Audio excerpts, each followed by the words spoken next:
Well, welcome everybody to another edition of Speak Easy Dental with your host, Dr. Neil McCarr. It is my pleasure and absolute honor today to have one of the biggest influencers in the dental community today, Dr. Howard Farran.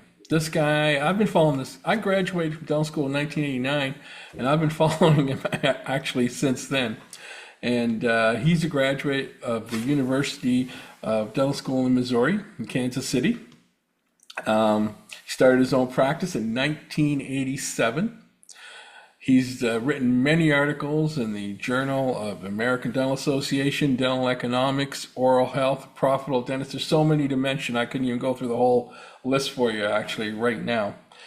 And one of the things that he's well known for and famous for, which we'll kind of get into this topic with Dr. Fran in a second, is the development of an online community called Dental Town, which if you haven't been on it, you should be on it because it's absolutely an amazing resource. He went on to develop an MBA. He actually, by the way, got his MBA, okay, and then developed a 30-day MBA online course, which is being used today by many dentists.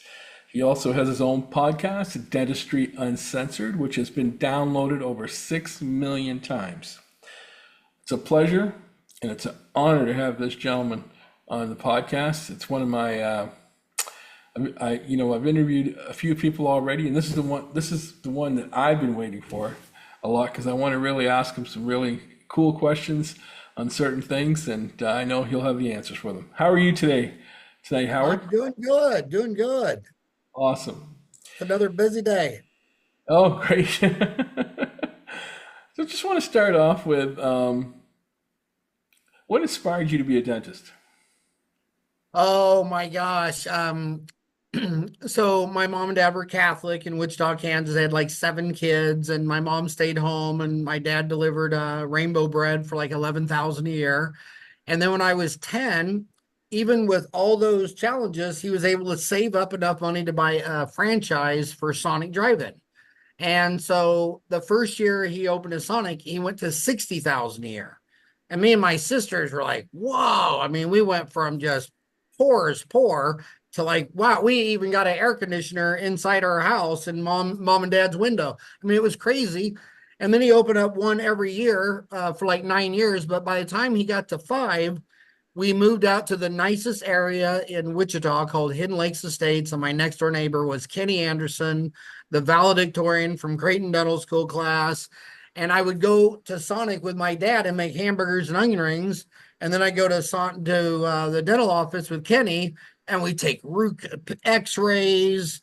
Back when there was no technology, we didn't have phones and computers, and go in a dark room and develop them and do root canal. And I wrote my dental school in the 7th grade, asking them what I had to do to become a dentist. And I swear to God, Darlene Winger saved the letter, and I'd forgotten all about it. And freshman year of dental school, first day of class, she comes out and she's telling us everything. And then she pulled out that letter and read it. And it was so funny. And so, yeah, it was just, I thought that was the most amazing technology in the world, that someone would come in with a toothache and you could take an x-ray and see through the tooth and take out the nerve. I mean, it was mind blowing. Wow. I love Sonic. I'm a hot dog guy, so I love Sonic hot dogs. Okay, anybody that knows me knows that I love hot dogs. So let's move on to Dental Town.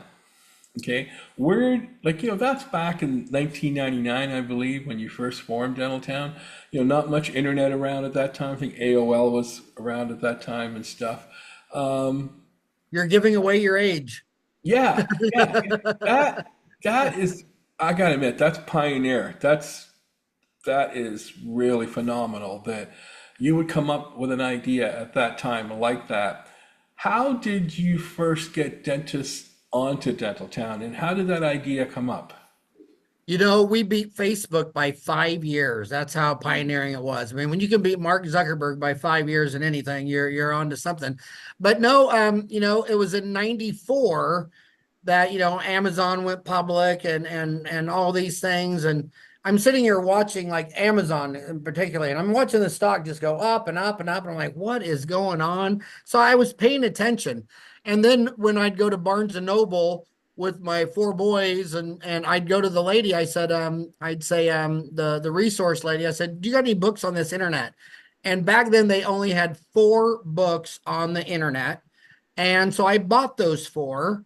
And just slowly, I wasn't reading them fast. Probably took me the whole year to read through them. And then AOL had come out, and Grandma was the first one that got on it, and you had to dial up and everything.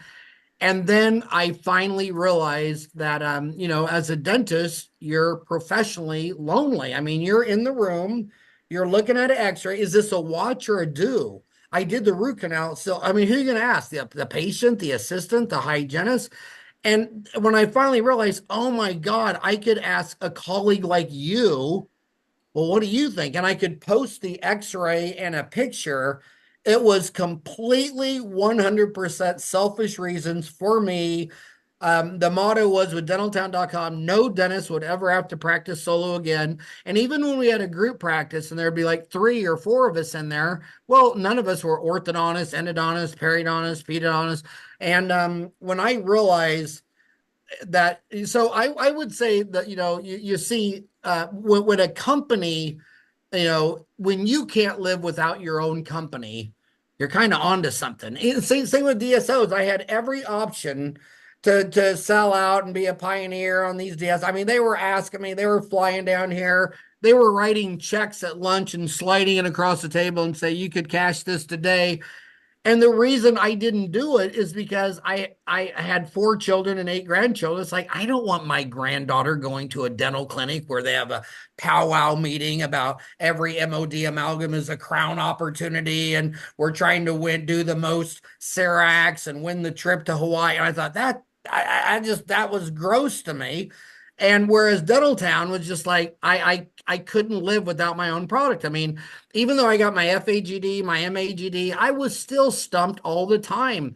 Why is this root canal still sensitive? Why is this MOD composite still sensitive? What is going on? How come, so I think when you can't live without your own product, or it's like religions. My oldest two sisters are Catholic nuns, and they always routinely remind me. In fact, I might even have that slide where when they study, there's something like 1,300 religions being practiced today, and there's over 10,000 religions over the course of history that they know about.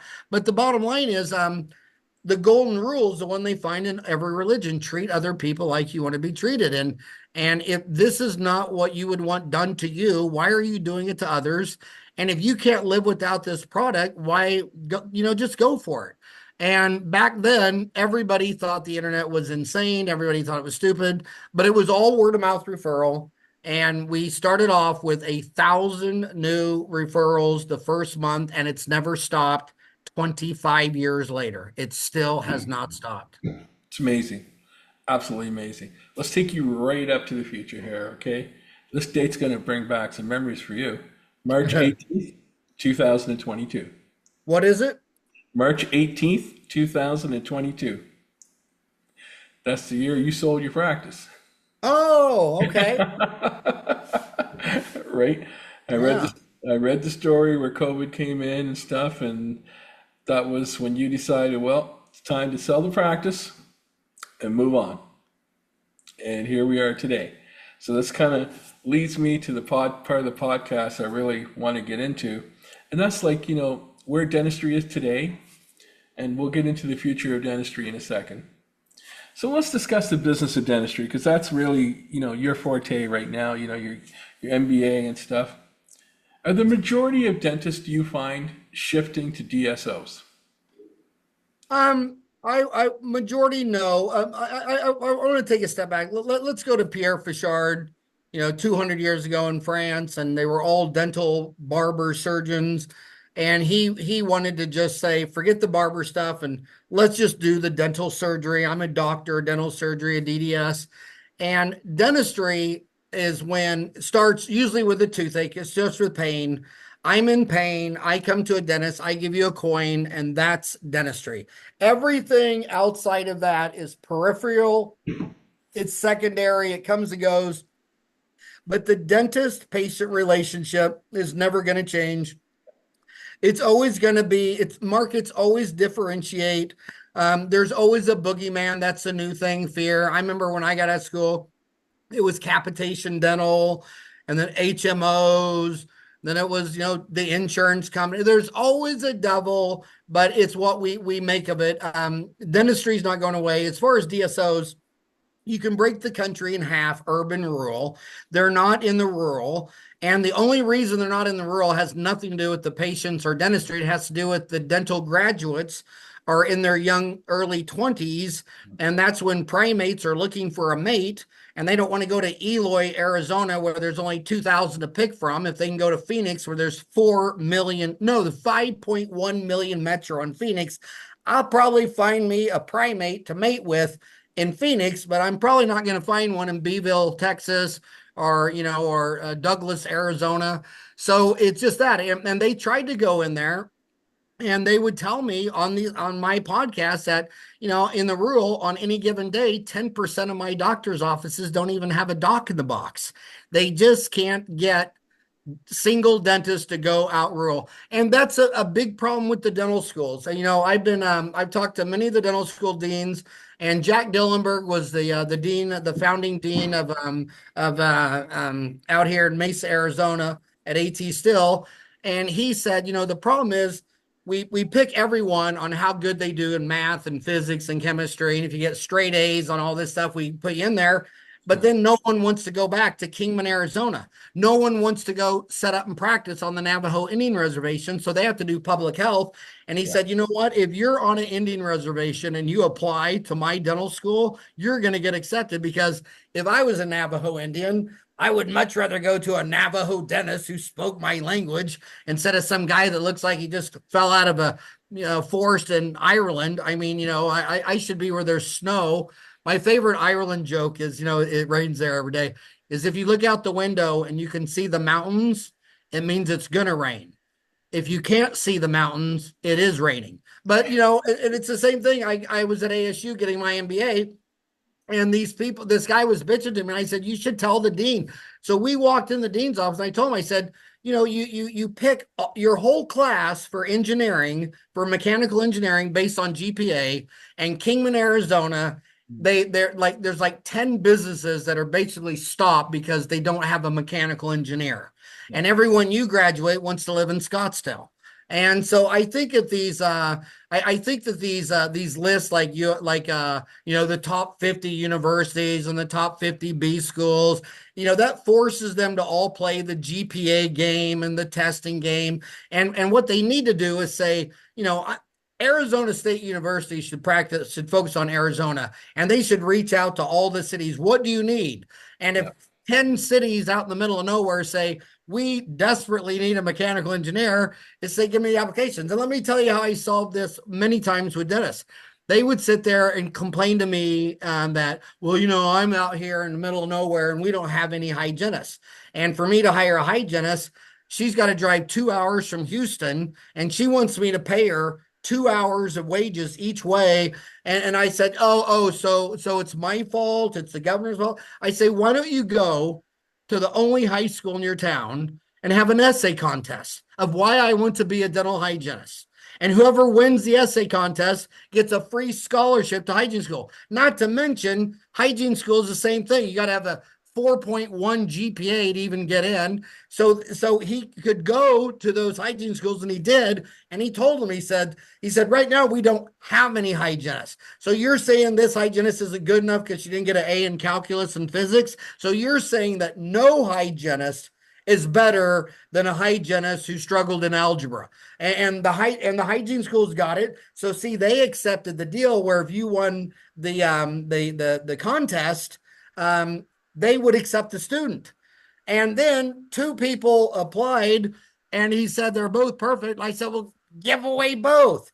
And just 2 years later, that guy had 2 hygienists who were born in the same town of 3,000 people. So, so we need to get the schools on the same page as the demand, and get off this GPA thing. Not to mention, you and I both know, I bet you and I both know a 4.0 dental student who aced every test he ever took, who's dumber than a rock, has no common sense, and continues to shoot himself in the foot 3 times a week. So if you're Yeah. telling me that you're a 4.0 means something, it means that you have good study habits, but there's still a chance you might be crazy or dumb as a rock. So it's just being a pragmatist, not an extremist, just a pragmatist. This is what you need. That is a good point, by the way. And yes, I do know a few.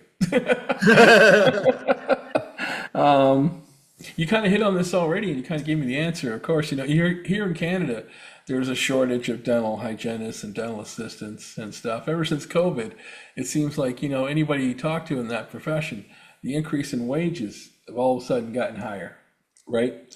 And stuff. And it would be nice to see that suggestion that you made was incredibly good. But it would be nice to see like the dental boards and associations get together and kind of like solve certain of these issues together. And they're not getting involved in any of that right now. Okay. But The again, only thing I take issue with what you said is the dental boards. And the thing I always want to remind dentists, even though I'm a dentist, I love dentistry, I benefited for greatly. Let us never forget that medicine in the United States and Canada is a cartel. It's not anything else. I can buy a car from Japan, but a Japanese hygienist cannot move to Canada and practice.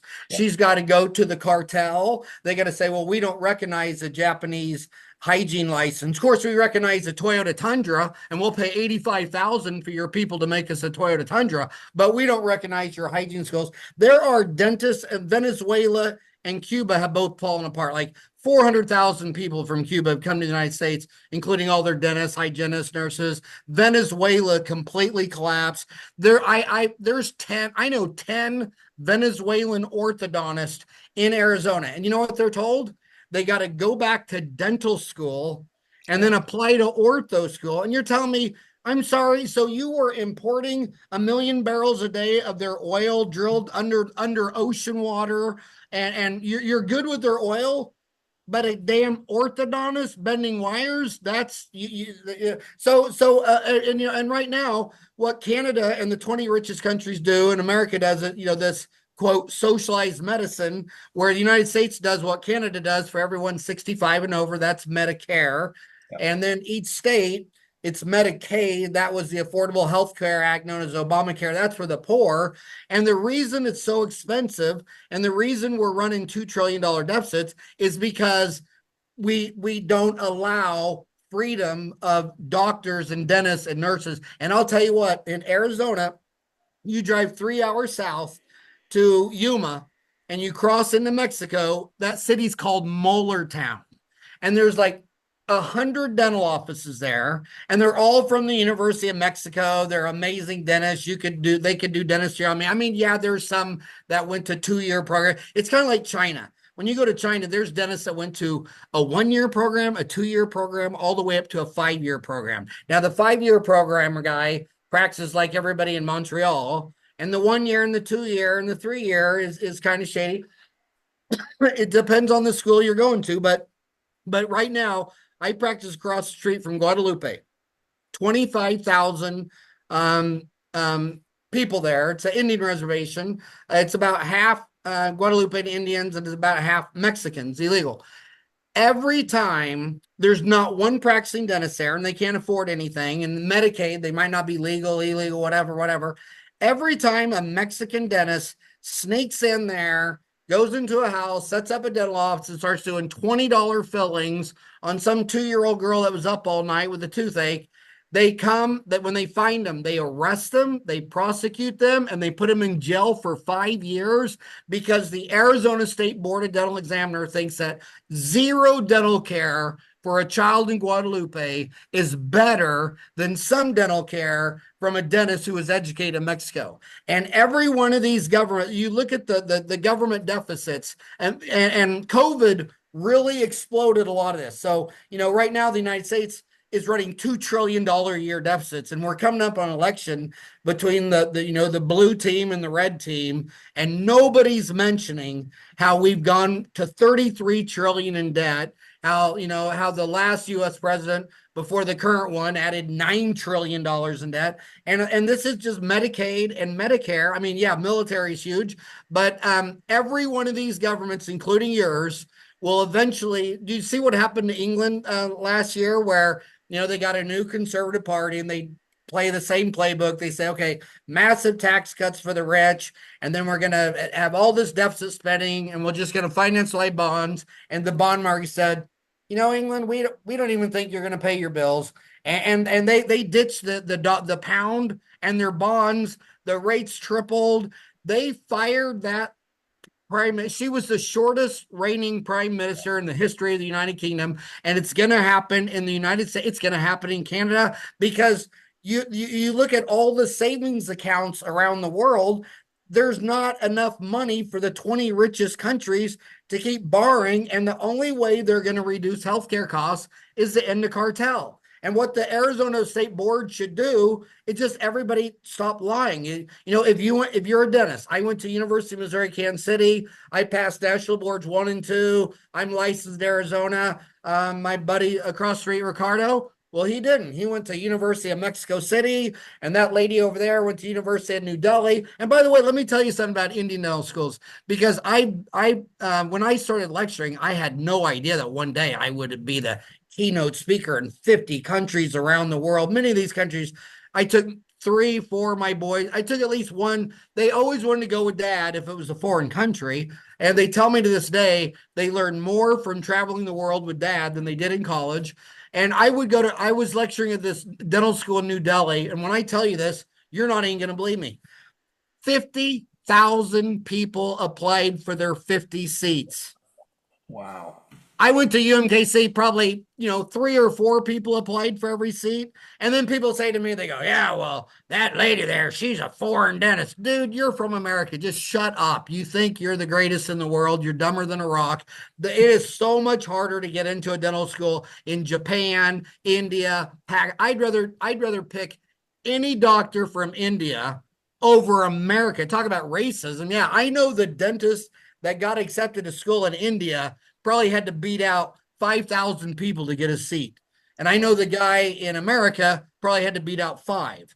And but if you drop that cartel, Guadalupe would have 50 Mexican dentists in there tomorrow, and not one child in Guadalupe would suffer from dental decay. So just remember, as dentists are bitching about PPOs and DSOs, and no, I mean, look at the money these guys are making. I mean, and they they always want to cry themselves a river, but I don't get paid to tell you what you want to hear. I get paid to tell you to shut the F up and listen. The average net income for dentists, dental specialists, 320,000 a year. General practitioners, 197,000. Dentists who own their own practice, 244. Dentists who are employees, 147. Average oral maxillofacial surgeon, 448,000. I met an oral surgeon here in town. It was this year. He joined a DSO as an oral just graduate. You know what his signing bonus was? What was it? The first year's pay, 450,000. Wow. Yeah, his wife was extremely excited on the bonus, and he doesn't have any stress of opening up his own office. So periodontist 330, endodontist 307, pediatric 304, ortho 289, prosthodontist 219.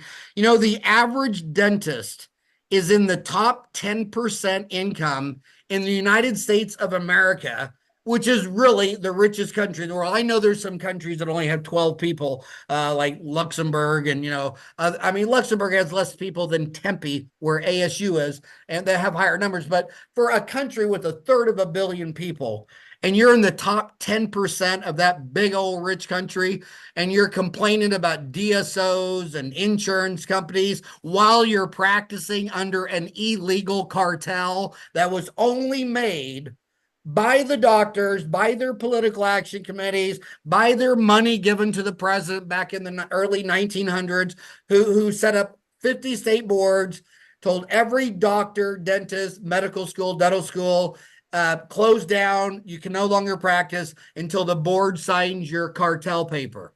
And then they only let their schools in. And there's some workarounds that too, like I routinely get dentists call me up and they're literally crying that, their whole identity, their dad's an orthodontist, their grandpa's an orthodontist. They just couldn't get into ortho school. I said, look at you, man. You're so brainwashed. You could go to ortho school in Dominican Republic. They got 11 dental schools.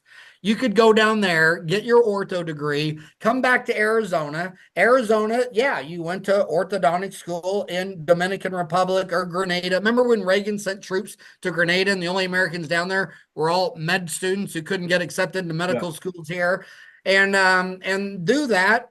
And nobody has ever asked me where the hell I got my dental license. They just want to know, do they like your front desk? Very convenient? Did you get them in? Are you listening? They're not sitting there saying, well, what was your GPA? When in fact, I want someone so bad to ask me what percentile of the class did I graduate in? Because I can't wait to tell them my joke. I'm going to tell them I graduated in the top 99 percentile of my class. Um, you know, and so the bottom line is, how long will this cartel last? It will last until the bond market gives up on your bonds, and then they're going to have to massively cut Medicaid and Medicare. And then when the people start screaming, they're finally going to say, in fact, when I got to town here, I got to tell you this. There was one DSO, a dental service organization, and they had 4 locations. I said, who owns that? And they said, oh my God, some 88-year-old crazy lady drives around a limousine, checks on them. Like, I got to check this lady out. She was so damn old. Her lipstick, you could tell she was right-handed because the lipstick would come and go up to her right cheekbone and then come back on the other side. Well, it turns out she was a German Jew, and she had to get the hell out of Germany, and she came to America with cars like Mercedes Benz and Volvo when we're home of the Dodge Chrysler. And they told her that no, her dental degrees, she'd have to go back to dental school. Well, hell, she was married, she was kids, she came here with the shirt on her, she just came here with her clothes, and they just blocked her right at the gate. And so she went and talked to an attorney. He said, no, this is a cartel. You got to go to their schools, their programs, their everything. He said, but there is a legal loophole. You're in Arizona, and in Arizona, you're a dentist. You can own a dental office. You just can't drill, fill, and bill. So she said she cried and cried and cried, and she realized that was her only solution. And she said it was the best thing that ever happened to her because instead of working on teeth all day, she had to work on her business all day. Now she was like 800 years old, had 4 nice $1 million practices, couldn't drive, had a limo driver. She was outlived her husband. It was her whole life visiting people and friends. She was a millionaire. She was a baller. She was the coolest damn dentist I ever met. And the bottom line is this cartel. I mean, they're all going to look back at it someday and say, why was Canada so stupid to have those high tax rates paying for this free health care when they would not let one doctor from Japan or Germany or Finland or Sweden or Switzerland? And if we dropped that cartel bullshit, there would probably be 100,000 high-tech doctors and physicians from all around the world that would move here. But, that's not going to happen. They're still talking about building a wall when America became great from 500 years of immigration. And then it was the Bolshevik Revolution in 1914 that started the union movements, and that's when they closed down Ellis Island and started all these labor unions. And they don't like cheap workers coming in, so we have to have a stagnant economy that's only grown since I graduated from high school in 1980 to now. This country thinks it's awesome if it grows 1.5 to 2.5% a year, where China did over 10% a year for 30 years. And if you look at America's economy from when I graduated from high school in 1980 to last year, 50% of the entire GDP was federal, state, and local government spending. And where's that spending? $33 trillion in debt. The whole thing is a house of cards. And all I'm telling the older dentists like me, they're probably going to write it out. We'll probably, make it out. I retired. I was 60. The pandemic came. They closed down my office for 2 months. I hang out with my 8 grandkids, my mom, and realize, shit, I'm 60. I've done enough. And the other thing is the quality. I thought my quality was going down with my vision. I mean, I went from 2.5s to 3.8s, and I was still having massively hard times seeing second molar stuff that I had no problem seeing in my 20s and 30s. So your eyes get old. And I have to tell you, 62, if I needed to have a bypass, I wouldn't want some 62-year-old cardiovascular surgeon my age doing it. I'd rather have some guy in his prime, and that would be someone between, I think, 40 and 50, where you got a lot of experience and you still got a functional body. And It's really, really interesting, all the points that you made there. I'll tell you a quick story. I was going to Toronto and I was got an Uber to go where I wanted to go. And the driver, he was East Indian, right? And he asked me what I did, and I told him, and he goes, I'm a dentist. I graduated in, India and stuff, and this is what he does. So he actually went one step further. He was actually an oral surgeon. So I said, oh, I'll quiz this guy. I started quizzing this guy. This guy was intelligent, like super intelligent. Like he knew his stuff, right? So and it's back to your point, what you just said. Like I didn't realize that there's one seat for 5,000 people, as you just said on, the podcast recently. So that makes total sense, right? But your viewpoint is well taken for sure, right? And you opened up my eyes actually about how many seats are available in the States, how many are in India and stuff like that. That's something I never even thought of. So thank you for that. Let's move on to the future of dentistry here. What are your thoughts on AI in dentistry? What are your thoughts on that? well, I can't believe you asked me that because one of the reasons that I was ready to get out of clinical and sell today's dental, a dental office, was coming back here. I realized that programming is a lot like electrical engineering. So, my president's been here 25 years. I got a bunch of, most of my management team's all been here two and a half decades. I mean, my first dental assistant stayed with me 30 years. Bless her heart. There's got to be a special place for her in heaven. Shout out to Jan. But the what I realized is that, man, God, we started Dental Town, Ortho Town, Hygiene Town in 1994. So we have all those articles. Dental Town had 7 million questions and answers. We had made 650 dental online C courses that were approved by the ADA for credit. And I had done 1,600 podcasts where I had the transcripts. And we were able to, on the internet, download 70,000 dental research papers. And a lot of them were just downloaded on Dental Town. People were citing sources. And I realized that we could put all of that information in a AI and make a dental chatbot. And so I hired a bunch of crackpot Python AI programmers. And this September 5th was 1 year since I hired them. And I thought it would take a year, but it looks like it's probably going to be sometime between Thanksgiving and Christmas. But we're testing it every day. I literally can't believe it. You can ask it any question and instantly has the answer and even has links to the research papers. But here's the deal with ChatGPT. ChatGPT, they're the consumer market. They want to be everything to everybody. And if you understand AI, if I say to you, Mary had a little Lamb. Okay, so AI, there's no human there. They don't think, there's no intelligence going on. If it just lines up a million times that Mary had a little, and then the next word, 950,000 times out of a million is lamb, it goes with lamb. That's all it is. So the more stuff you put in there, the more it dilutes it. So we'll test this stuff on other, Claudia, ChatGPT, Perplexia, whatever, and you can tell that it's more writing for like a high school paper. Mm. Whereas the dental chatbot, I'm talking to an oral surgeon. I'm talking to it sounds like it's a periodontist or an oral surgeon. So it's going to be just a massively focused dental AI chatbot. And then and we'll release that.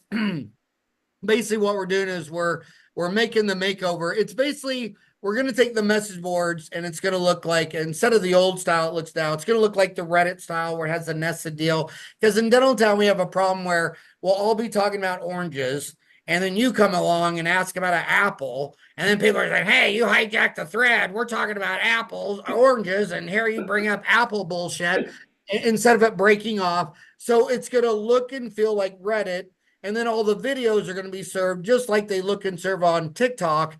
But when you ask a question, there's going to be an AI, a dental AI chatbot that says, and they're calling it Howie. Which they think is a great idea. And it's embarrassing to me, but Howie AI is going to answer the question. And then a lot of people say, well, is AI any good? Well, every time you ask it a question, you guys can discuss is it good or not. And if it's not good, that information is going back into the AI. So it'll be a continuous self-improvement force. And then when that's done, the next thing is if you go back to my 1998, I went to ASU and I earned my MBA, my master's in business administration, and I sat in business school for 2 years taking notes on I bought my first laptop, and when I got out, it was about a 30-hour deal, and Tony Robbins had this 30-day personal power journey tape. So I just call mine the 30-day dental MBA because it was 30 hours long.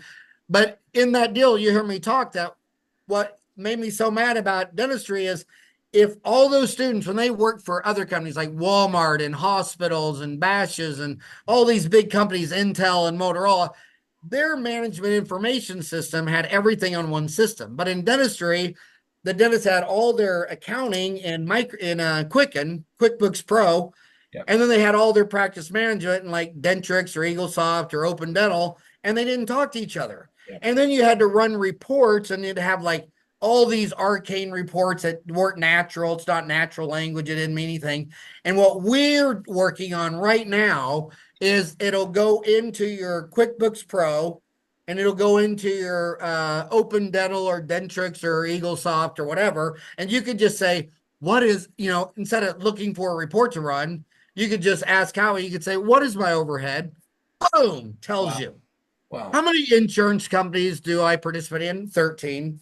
How many of them am I losing money on? 5.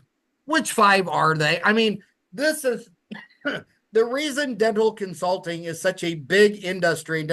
I mean, go back to the early 80s when I hired every dental consultant because I noticed way back in the day that anytime I met the big boys doing $3, $4, $5 million a year, every year, just like clockwork, January 1, a new consultant for the year. He says, as long as someone's working on the business, and these boys got big. But the consultants would tell me, they go, well, if I come in here, the first thing I want to know is like, what % of your patients are not scheduled for a prophy? Well, they didn't even have computers. It was all on charts. Well, they said it would take us 3 months. That's why they hired him for a year. And in fact, one of my office managers, that Sandy, that worked with me for 20 years, she was actually a consultant, and she come in and I said, no, I want the exact answer. She said, well, Howard, you can't because it would take me 3 months to find that answer. I said, well, good. I'll just hire you full time. What's the most money you ever made as a dental consultant in 1 year? And she told me. I said, well, okay, how about I make that your salary and you just work here? And it took us and then even when we went, quote, paperless, oh my God, when we were, quote, paperless, we still had all the charts. You still had all the x-rays. You still had notes in the break rooms. You still had paper printout. We never got 100% paperless, but finally, for the first time ever, one of my crackpot programmers has a degree in accounting and a master's in accounting. And they all have special sets for each department in dentistry and Dental Town and Farran Media and all that stuff. And I think that AI is going to be much bigger than the Industrial Revolution. And what I mean by that, the Industrial Revolution has been going on about 200 years, but it's only been increasing productivity for the globe just a couple percent a year. That's not my mo. But now what you see that a programmer that uses Python can do 10 times better, faster programming than someone not. So I think 10% of the programmers are going to do all the programming, Yeah. and the other 90% have to adapt or leave. Look at building a house. You could go show me a lot in Canada and say, okay, I want to build a 10-story condominium here. I mean, an AI just go, okay, 10-story condominium, boom. And you say, no, it needs to be more narrow, boom. Oh, I want to change the plumbing to copper, boom. And that one guy can design that town condo in a day or two, maybe worst case scenario the whole week. But what is he competing with? A firm that has 50 of these guys. They got papers and easels and all this bullshit, and they're used to doing it for a year. Yeah. Look at it, accounting. I mean, the when I talk to my tax attorney at $400 an hour, he always tells me, and I've confirmed it with others, there's no one alive who has read the entire tax policy of the United States of America. He says it's like 70,000 pages. It's all bullshit. And every one of those was written in a bribe. You know, America, Canada, it's an oligarchy. I find it so insulting when we say, well, Russia's communists and they're run by oligarchies. Oh, and we're not. Every bill passed is some big business sending in a lobbyist, giving you a bill that you've never read and $100,000 check, and they're playing both sides of the aisles. They say 88% of all the bills passed in the Senate and the Congress, they don't make the newspapers. They're all bought and paid for. The oligarchies do all this stuff. And with AI, if we took AI and look at Snowden, he was my hero. I mean, he barely walked out with one CD-ROM and it like almost turned the world upside down, and he still can't even come back home. And that my favorite American journalist is Bob Woodward. He's the guy who brought down Nixon, and great movie on him. Great. He's written like 9 or 10 books that I've read. But I'm 62. I was one when Kennedy was shot. It was on the anniversary of him being shot. He went back to the CIA and all that stuff, and he was saying, "Look, can you just declassify this one bit because all this things like." He goes, "Look, it was 60 years ago. Everyone alive there's dead. Everyone that worked at the CIA at the time is dead. They're all freaking dead. Can you just declassify this one because it's marked out? Can you declassify that?" And they said no. I mean, how bad does it have to be that you can't even find out what your government did 60 years ago? And I think if I did not like the United States, and there's a lot of them, Iran, China, North Korea, Russia, not to mention just millions of smart people around the world that knows corruption a mile away, eventually, hopefully, someone's going to hack into all that stuff. The NSA, the CIA, the FBI, it'll all be on some Wikipedia page. And then AI can go through there and rip through that stuff. And I think that what the Industrial Revolution did in 200 years, AI is going to do in the next 20. Wow. And I just keep having it thrown in my face every single day. I mean, I'm working with five. Let me see if I have a list of, do I have that list? I mean, I start off with ChatGPT. Now there's Grammarly, Midjourney, GitHub, WordTune, Quillbot, Canva, DeepL, Jasper. I got a grandson named Jasper. He loves that site. Descript, Synthesia, Pictory, Murph, Lumen 5, Copy.ai, Notion AI, Replit, Runaway, Otter, Flick, InVideo, PepperType, Fireflies, ChatSonic, Tally, Surfer SEO, RYTR, Visme, ChatGPT, Claudia, Perplexia. I mean, these things, and you know what it smells like? It smells like 1994. And you can tell it because the biggest AI player right now is a chip manufacturer. Oh my God. That's like in early 94, the biggest internet play was Intel making chips. Now Intel is worth less than Jeff Bezos, just his portion. Elon Musk has more money than Elon Musk could buy Intel tonight. I mean, so when your biggest player is in AI is a chip maker, no, the biggest players are going to be the AI companies, and ChatGPT is just, it's got 150 billion. But anyway, I'd say it's 1994 internet, and by the time it's 2000, it's going to be a mushroom cloud of these solutions. But the bottom line is, you're not going to need a dental consultant when you can just ask AI, why is my overhead? You find out at 10 o'clock, you're a hygienist, that your 3 o'clock 2 hour appointment for right side deep plane and just canceled. And you could say, AI, will you fill that appointment? Who would be the most likely to come? I'd like it to be two quadrant root planning, or it could be two cleanings. Can you text each one of those? Find the top 10 people that you think are most likely to come to that appointment and text each one of them and see if they can fill the appointment.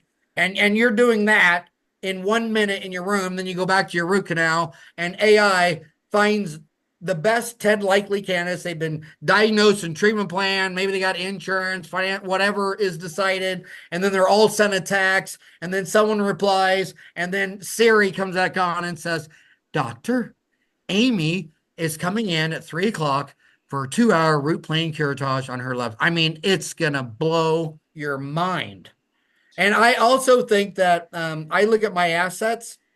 I used to think of stocks, bonds, 401ks, cash, blah, blah, blah, blah, blah. Now I look at the fact that in my first 30 years at today's dental, my assets were, I had at the peak, I had 5 doctors of dental surgery work for me. I had 5 dentists. That was the value of today's dental. Yeah. And now I don't have a clinical B to C business. I mean, I got dentists on the payroll in a media company, but now I got 5 crackpot AI programmers. And I think what dentistry was in the 60s and the 70s and the 80s, where, your doctor, dentist, physician, lawyer, they were the ones in the church with the biggest families. They're all decked to kill, big houses, tennis courts, swimming pools. I think that's now it's going to be AI programmers. And I was at a college graduation uh, just a few months ago, 4 or 5 months ago, and this kids in the audience was asking me, his mom got a culinary degree, and he was thinking about culinary, thinking about that, but he really wanted to know about money because he was looking at the jobs they were getting for the money. And I told the guy, I said, well, there's only one program at Cochise County where the students usually don't even finish the program because they get offered $100,000 a year for a job before they graduate. And that's their Python programming deal.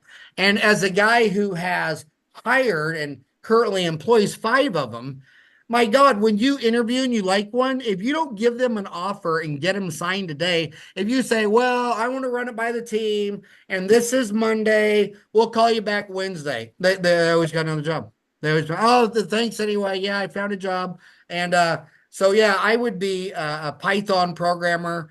I don't know how long it's going to last. I mean, programmers have the same problem as electrical engineers that dentists don't even have or understand. Like if you've been a dentist or a lawyer or a physician for 10 years, you've built up a lot of experience and you're more valuable 10 years later. Well, imagine that you and me went to electrical engineering school back in the 80s when all of our moms and dads were playing records on a record table, and you decide to be an electrical engineer and they teach you all about the CD-ROM.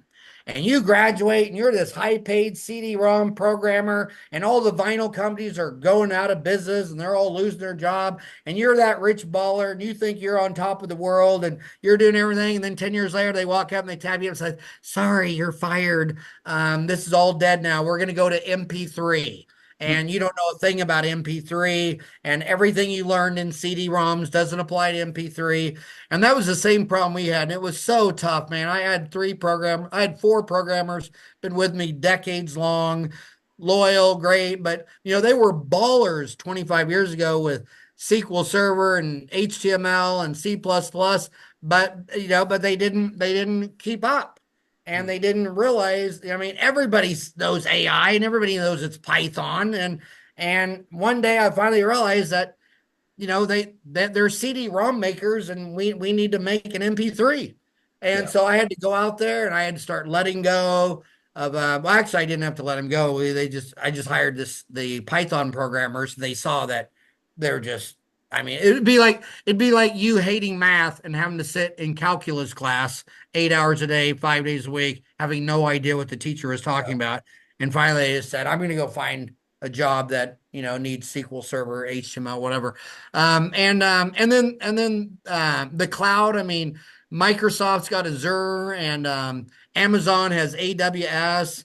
And I have a server room and all this crap. That's all a bottleneck. So migrating that to the cloud and the Python, and it's just going to be the single biggest thing we've done. But I think when Dentaltown launches this Dentaltown AI initiative in the next 30, 60, 90 days, it is going to blow your mind.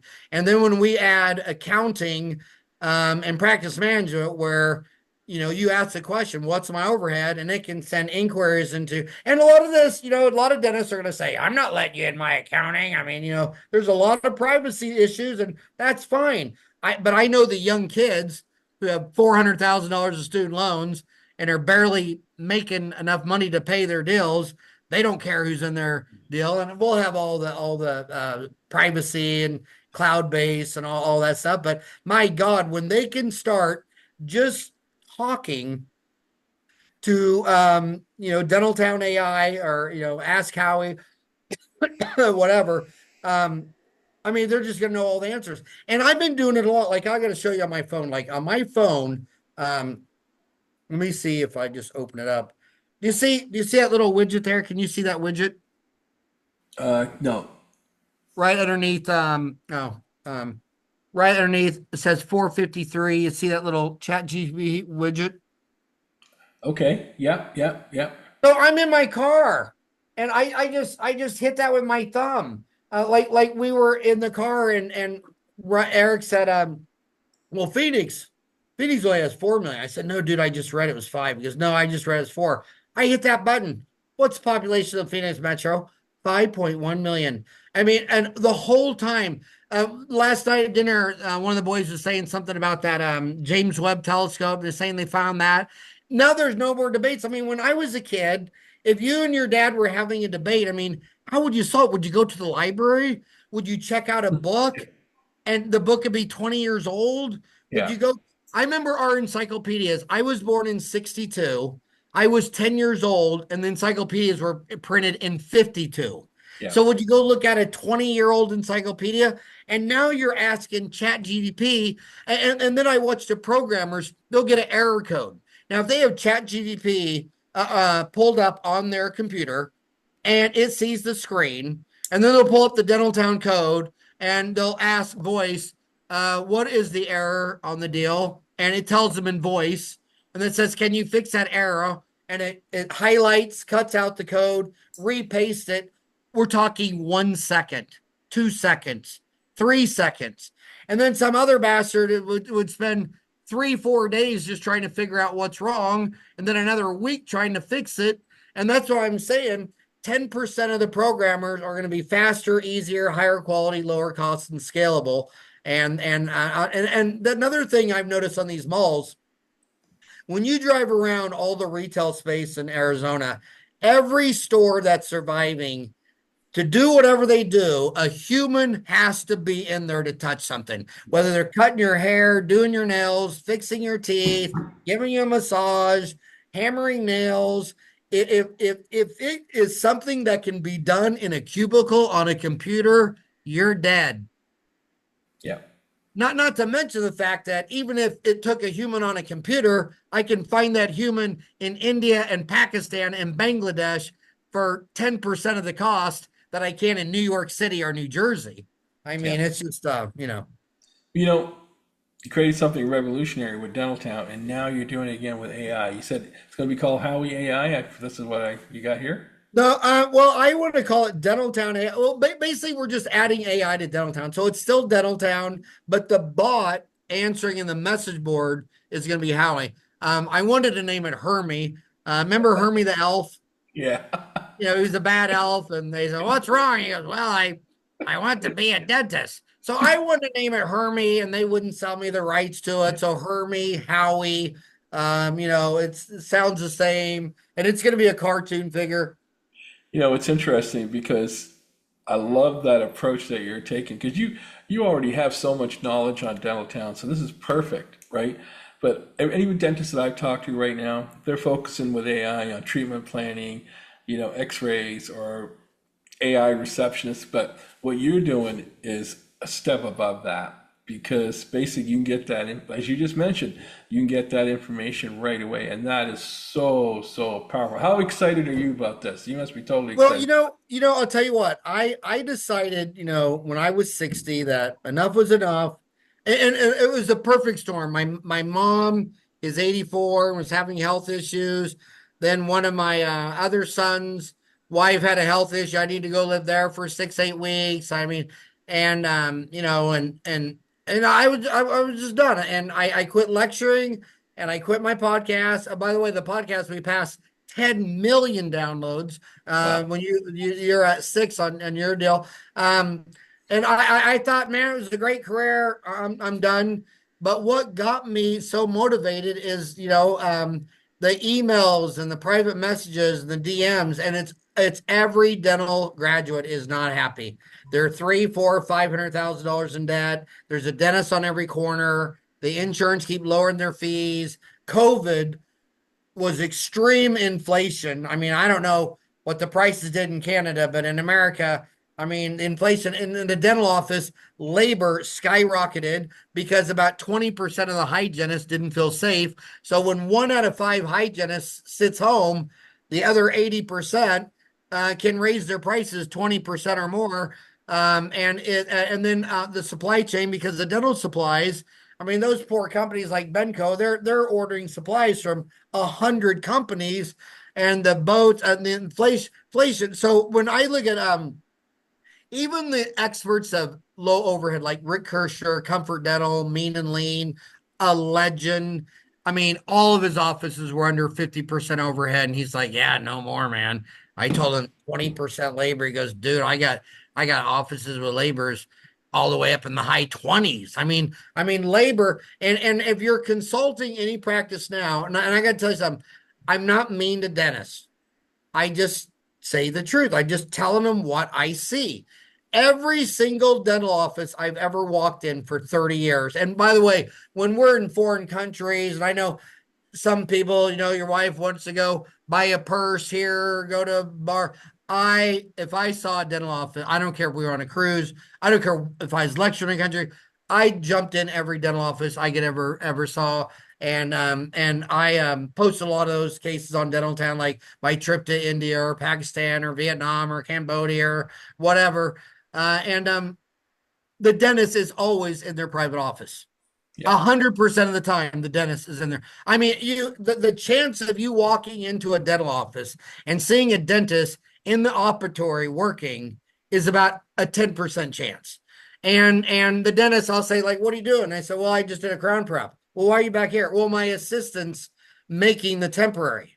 And the other assistant, I said, okay, but what are you doing? What are you doing? You're on Dental Town. I mean, it's good for me, but I mean, the average dental office in America today, the average solo practitioner office today needs to fire one guaranteed and probably at least a 50% chance or more too. Yeah, doctor, it's time you start making your damn temporary. It's time that your hygienist does assisted hygiene. I mean, why is a $50 hour hygienist setting up the room, seating the patient, taking bite wings? I mean, I have a dental assistant do all that. And then when you get ready to chart, you need to call in another dental assistant. Now I got a $50 hygienist, a $25 assistant, and I'm only going to get 65 for the cleaning. I mean, it's just ridiculous. Yeah. And that hygienist can work with an assistant and run two rooms.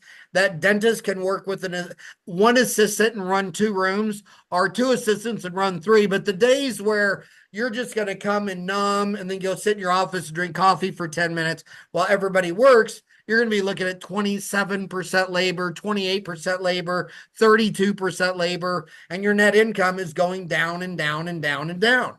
And it's got to stop. And you got to remember, when we look at dental income, general dentists maximum income was in 2005 at $219,376 a year.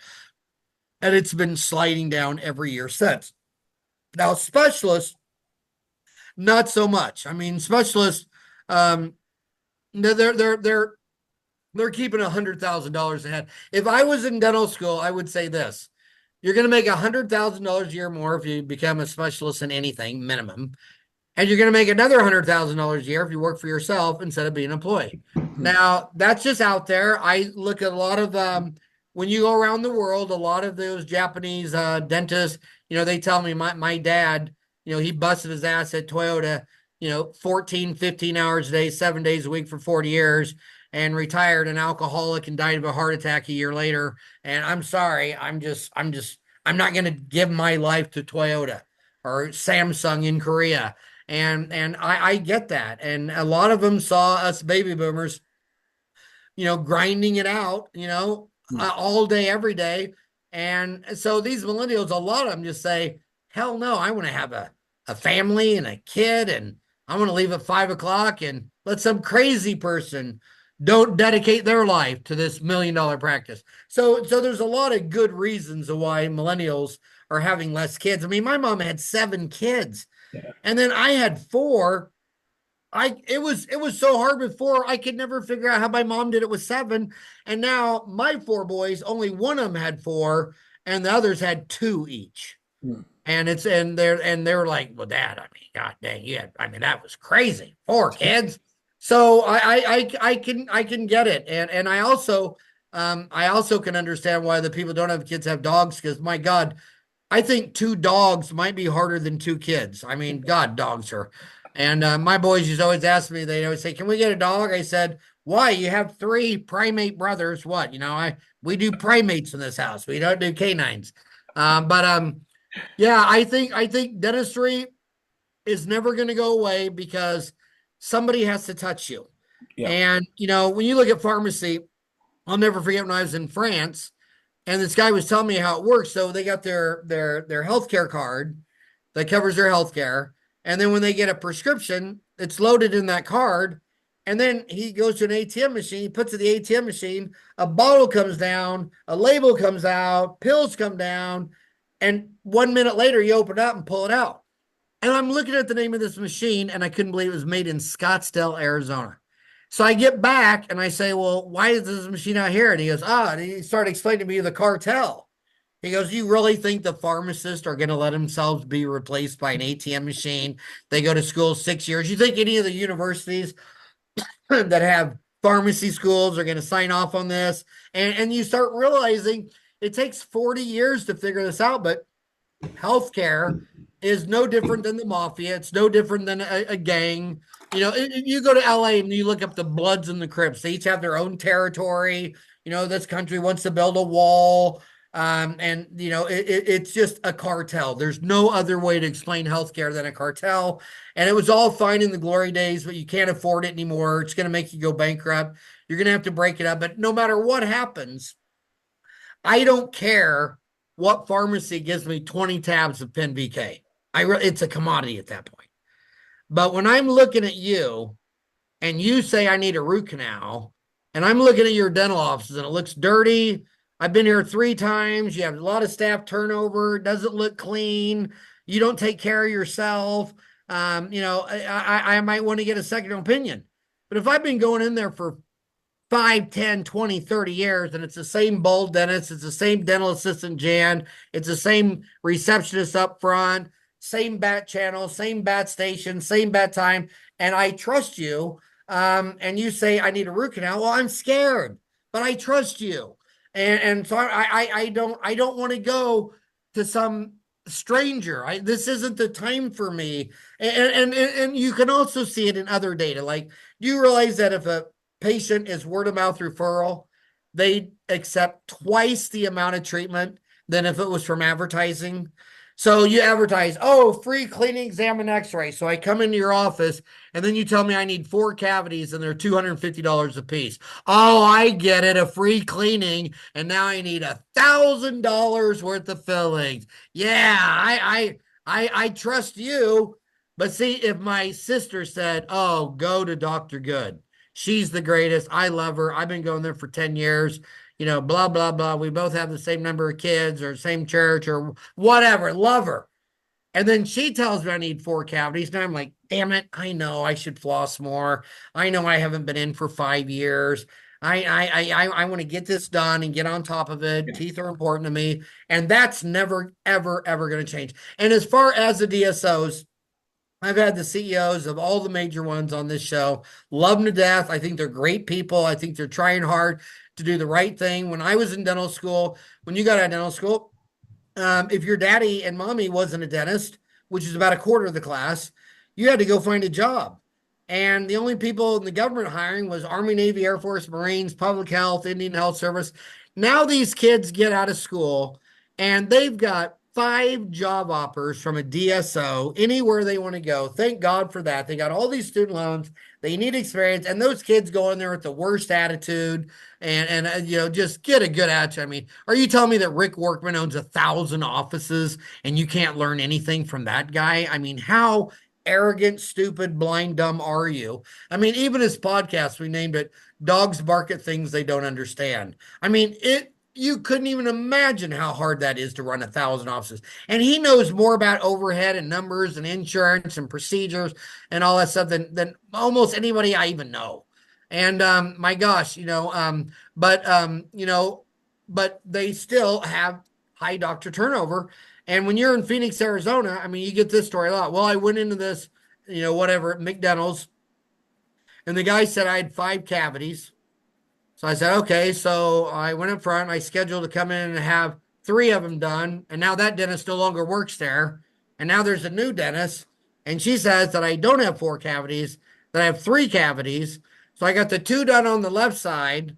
And then I come back in to get the next one done. Now she's gone. And then the other dentist, he says, now I have 5 more. I mean, it just doesn't work. And the thing I don't understand about dentistry is that patients are so brand loyal. I Yeah. mean, you look, there's only like a half dozen brands of cigarettes and people. You can't get someone that smokes Marlboro to switch to Camel. You can't get someone that drinks Bud Light to switch to Miller Light. I mean, they're the most brand loyal. I remember when I was talking to John Miles, who was the one who took Dentsply public on X-ray on the NASDAQ. And we were sitting having dinner one night and I said, well, what are you most excited about in dentistry? And he goes, my God, if you think consumers are brand loyal, these dentists, you give them 3M will give them free impression material in dental school. They graduate, they retire 40 years later, and they're still using the same 3M impression material that we donated. He says these are the most brand loyal son of a bitches I've ever met in my life. Yep. He says all you got to do is get some samples in their hand, get someone to explain it to them, just get them to try it, because if they like it, they'll be buying that shit every month for the rest of their life. And True. and it's the same with patients. I mean, it's easy for me to go to different barbers. I mean, hell, I'm bald. I'm just looking for, I mean, but I'll tell you what, man, someone touching your teeth, doing root canals and crown, hygienists, they see the hygienist every 6 months. They don't see the dentist every 6 months. I mean, we would have hygienists take maternity leave and their patients would cancel for 6 weeks. They're like, I don't want Amy to clean my teeth. I don't know. I want Cheryl. I want Cheryl. And Cheryl might be the worst hygienist on the earth, sprays you down with a baking powder or soda machine gun. When you rinse your mouth out, there's bloody chunks everywhere, but they love her. And Yeah. it's all they know. So you have a customer base who was born genetically to not like change. Change is fear. You eat the same thing because that little red berry over there, it looks tasty, but you might eat it and die. So if your mama only fed you berries from this plant, you're never look at the tomato. The tomato never took off because it was part of the, what was it called, the nightshades, or Yeah. yeah, I think it's one of the nightshade plants, and all the nightshades are poisonous. So in Italy, where everybody associates tomato sauce with, no, they absolutely wouldn't even think about it because it was in the wrong family. And it's actually some people in the Americas that didn't know about the nightshade families were all poisonous and were eating the hell out of tomatoes before the Europeans came over here and thought, wow, they're not poisonous. So you got brand loyal humans. They don't want to find another dentist. It actually takes effort to run them off. So, just relax, be nice, be good. And then with AI, I think you're going to have a 24-hour dental consultant on your iPhone that has access to all the data that back when, the first 20 years I practiced, you couldn't extract that information out of your charts to be able to find out what the hell was going I on. love that. I'm going to end it with this, okay, Howard, because I know you have. So, who do you feel right now? Which dentists are leaders in our industry? The ones that you think are making a major impact in dentistry? AI. AI. I mean, all those layers, and I know them all. I mean, look at Carl Misch. His last interview. In fact, I was one of the early ones to find out something was wrong because he was supposed to speak at our dental town townie meeting, and he canceled at the last minute because he fainted, turned out brain, and it was so sad. But his last interview was on my podcast. I think it was like 3 hours long, and you just look at because so he's the brand mark Carl Mish. I mean, there's only a few Yeah. people. My gosh, there's only a few people in implants, and you look at that, and oh my God, half the stuff he said it's so controversial, and people agree and disagree. And I think it's no longer about that individual; it's about all the data says this. And the days of the guru, the days of the Beatles flying to India to meet the special secret guru that knows the meaning of life and happiness. I think those days are gone. I think now it's going to be all data, take all the data, and at the speed of light, sift through it, sort it with algorithms, and find out what the answer is. Howard, this has been a great, informative, educating podcast. I appreciate all your thoughts on this. Really, I was writing some stuff down. I learned a few things, which I love. I always, knowledge to me is really good power. Um, Thank you so much for being on this podcast. You've given me some good answers. I love your whole AI concept. I think that's going to be needed. It's going to be wanted. It's going to be a huge, huge hit. You're right. People want to know information on their fingertips. I mean, my biggest thing, there's two things that people love: simplicity and instant gratification, right? And that's why drive-throughs are so popular. That's why cell phones are so popular. That's why FedEx is so popular, right? And that AI model fits right into that simplicity and instant gratification, right? Thank you very, very much for being on the podcast. I'm sure we'll be speaking again sometime soon. I'd love to, after 3 to 4 months, maybe get you on again and, demo that AI, that Dental Town AI that you've been talking about. I think that's truly exciting. Thank you. All right. Well, it was an honor to have you ask me to be on your show. I really appreciate it. And best of luck to you and your podcast, Speakeasy Dental. By the way, you can upload the Speakeasy Dental podcast on Dental Town for free. And Okay, everybody that's done it says their views on iTunes exploded. great.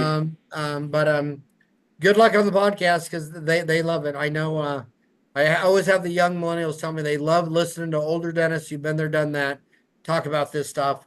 And so have a great day. Have a good evening. Wonderful. Thank you very much, Howard.